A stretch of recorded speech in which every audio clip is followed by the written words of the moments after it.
Hi, I'm Keith Jones, the ARCP Surgical Director. I'd like to welcome you to this session that we're doing on ARCP preparation under the 2021 curriculum. Whether you're a trainee or a trainer, I hope that this session will give you a feeling for the training evidence required for the ARCP, how the evidence should be and is obtained, and when it needs to be demonstrated. This video is generic to all trainees, whatever your specialty. There are going to be some separate videos where we go into more specific detail for each specialty. So just a couple of things to recap on an overview. The new curriculum assesses trainees against the fundamental capabilities required of a day one consultant. The clinical capabilities are the capabilities in practice, or as we refer to them, the SIPs. And these are the ability to successfully manage the unselected emergency take, the ability to manage the outpatient clinics, the inpatient and ward care, the operating lists, and the multidisciplinary working. The professional capabilities required for all doctors are the generic professional capabilities, or GPCs, that were written by the GMC and the Academy of Medical Royal Colleges with reference to previous fitness to practice cases. The need to assess these two sets of capabilities has led to the introduction of a new assessment.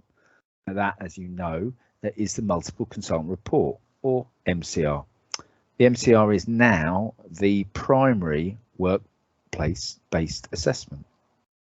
Because of the importance of the MCR, the learning agreement's been redesigned so that the placement objectives are focused on helping you, trainees, achieve the CIPs and the GPCs. The capabilities approach in the new curriculum has also changed. The requirement for other workplace assessments. The previous annual numerical target of assessments has gone.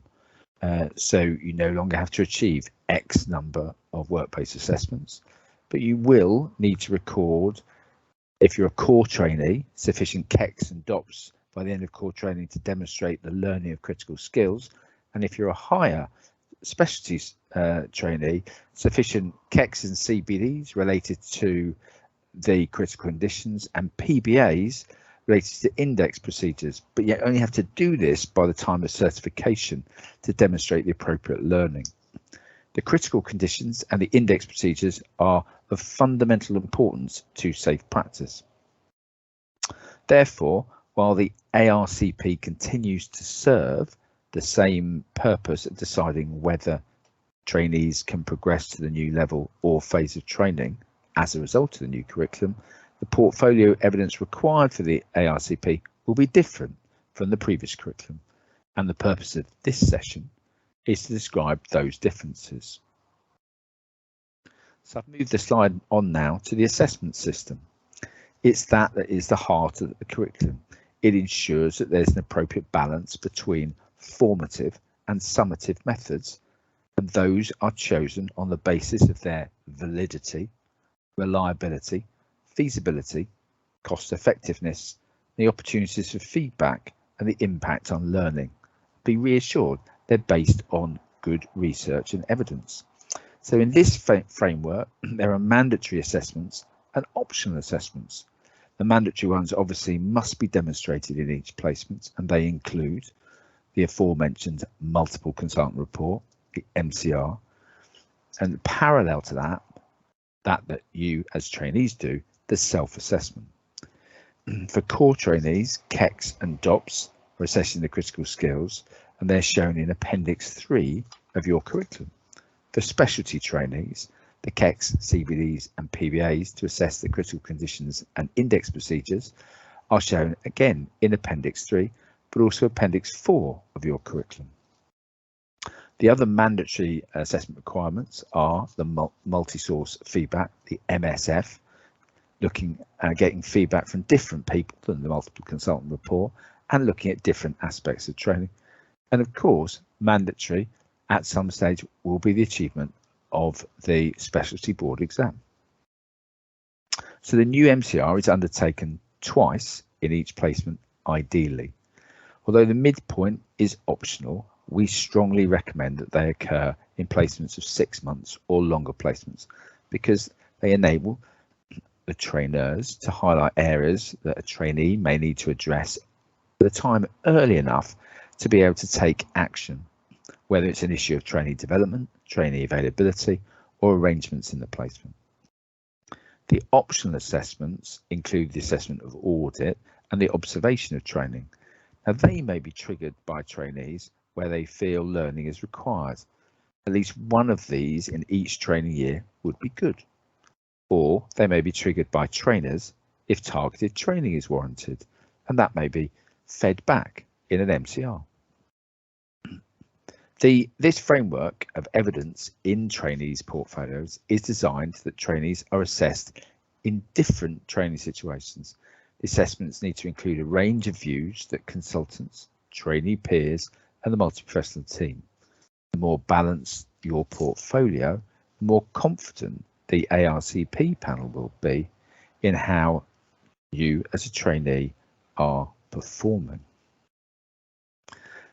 So let's look at the evidence that is going to be required.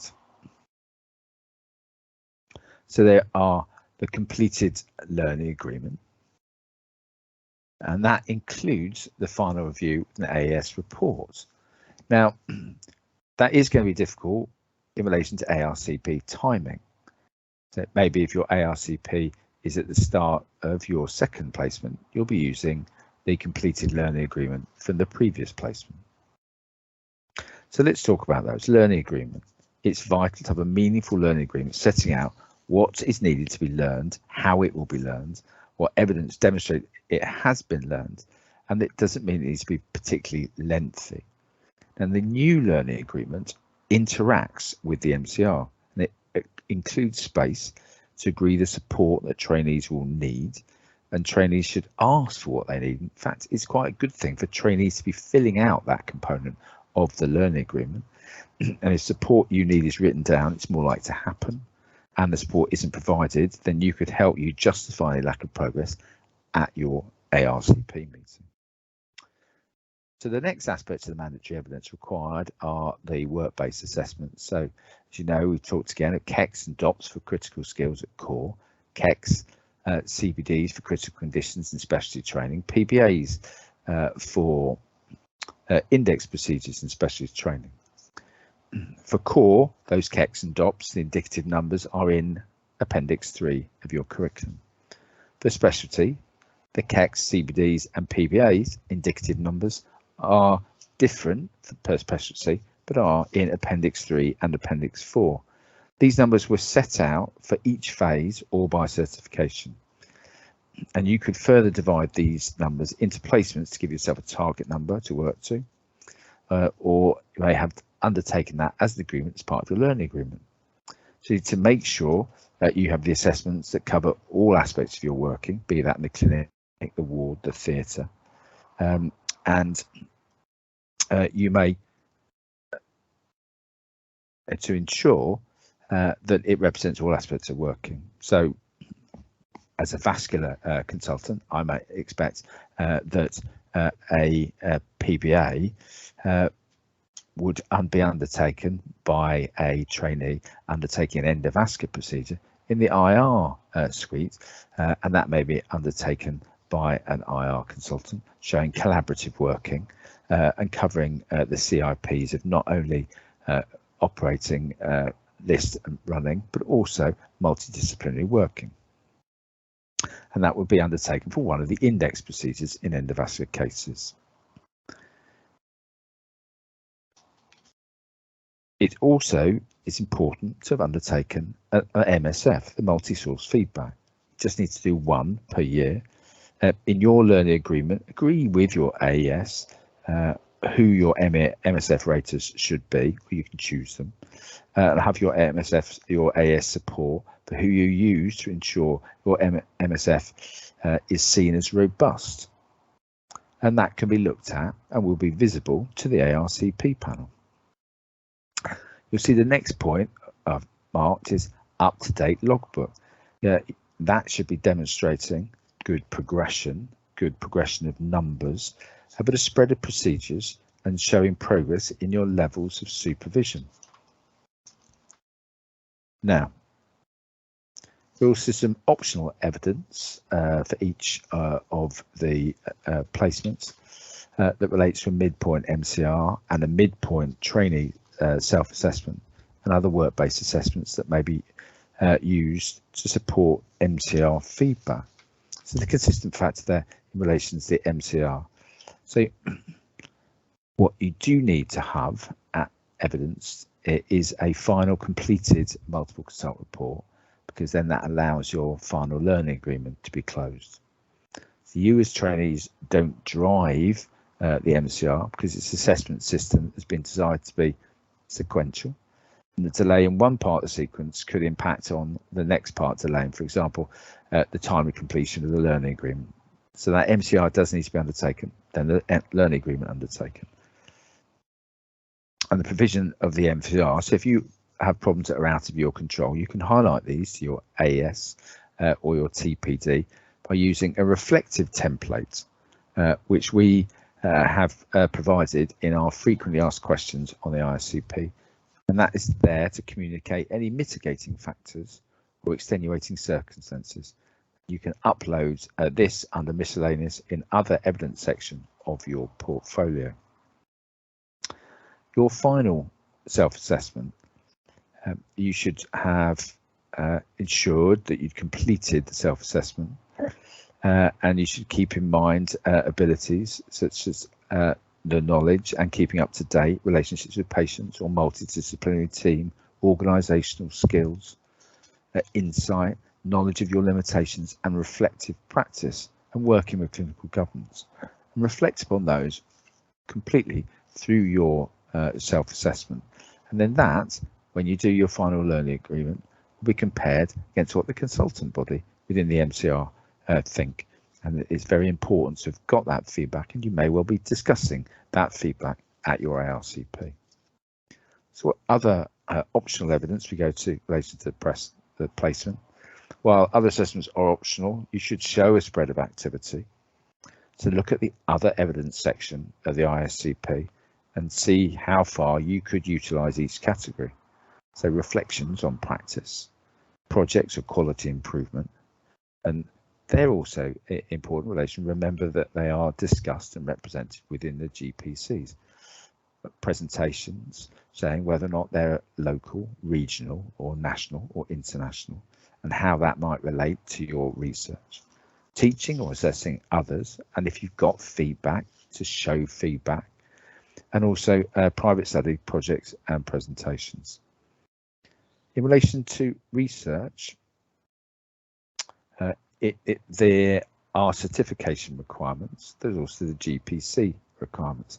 I think you should represent what you've done, ensure that any higher degree has been noted and discussed with your AES, and they may feed that back within your ARCP, and that you discuss any ongoing active research. But it's important that anything you're undertaking has been represented and seen by the ARCP panel. I would recommend looking at section 5.4 and appendix 3 and 4 of the relevant curriculum. And remember that the requirements are indicative for the average trainee, and it's important that you aim as high as you possibly can. The evidence that would then be required at the end of core surgical training is listed in section 5.4 of the core curriculum, and that is including the MRCS or MRCS ENT, a completed final MCR from each placement in the final year with supervision levels as shown in section 3.4 table 2, i.e. they match the supervision levels required for the end of training, and that all your GPCs are seen as being appropriate for phase of training. So that's the end of phase 1. The final trainee assessment for each of your placements in that final year of core and that your completed learning agreements in each placement of the final year, including one CS report. You will need to have undertaken the mandatory KECs and DOPs as shown in Appendix 3 and an MSF for each whole time equivalent year of training, i.e. one for that last year of core training. Ensure your logbook is up to date and that you have in-date certification for a required approved trauma course.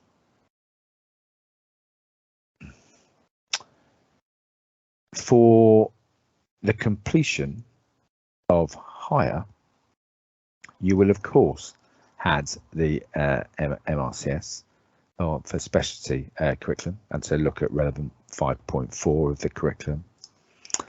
But you will also, by that stage, have completed the Intercollegiate Specialty Board examination, which you'd have needed to have a successful ARCP outcome 1 at the end of phase 2, equivalent to ST6, depending on which specialty.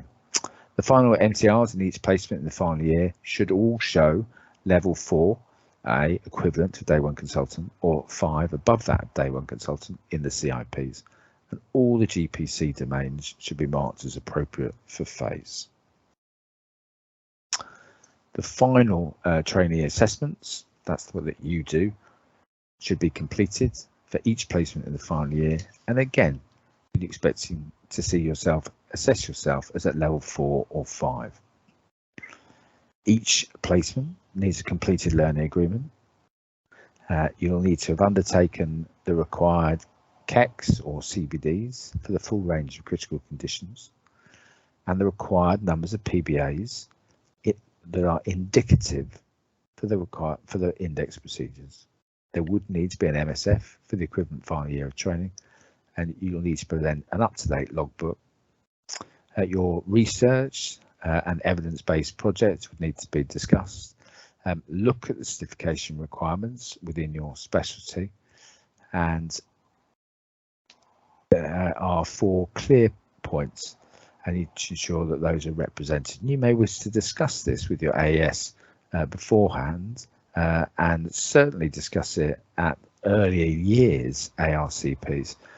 So there's an agreement that the evidence you're provided is seen as appropriate, which for many people, if they have a higher degree, it will be. And remember that your ability to interpret research is likely to be examined within your Intercollegiate Specialty Board examination.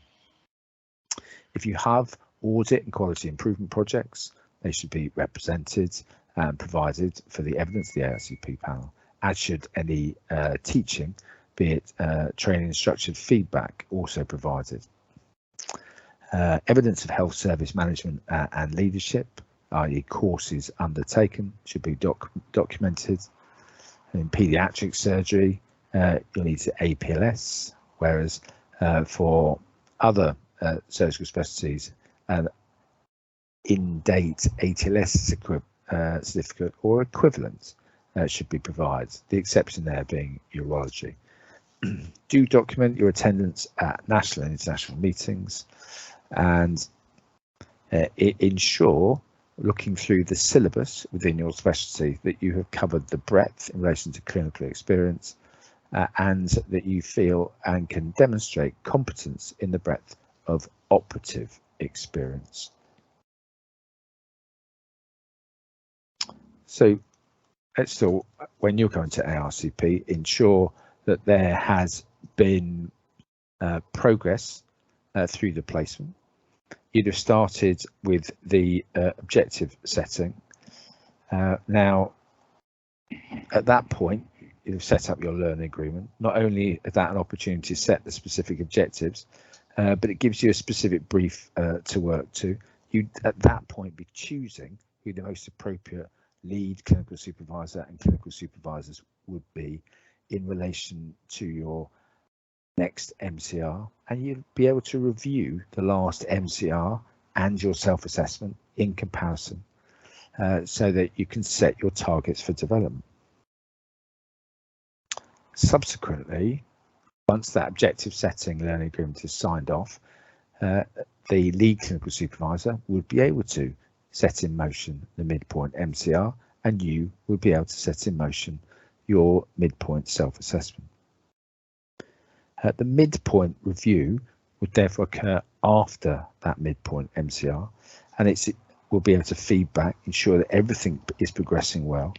But if they're not going to plan, that's an opportunity to reboot the support you need and set yourself some objectives to work to in the latter part of the placement.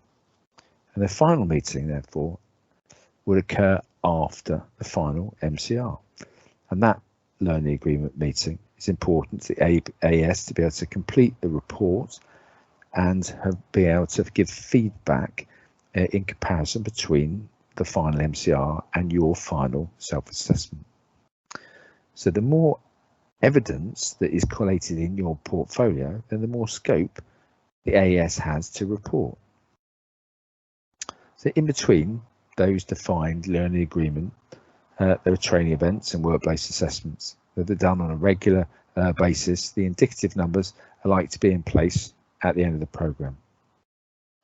The midpoint and the final MCR will take place, as I discussed, fitted in to be able to be linked in and compared within the learning agreements, and they will provide the information that will keep the learning objectives updated.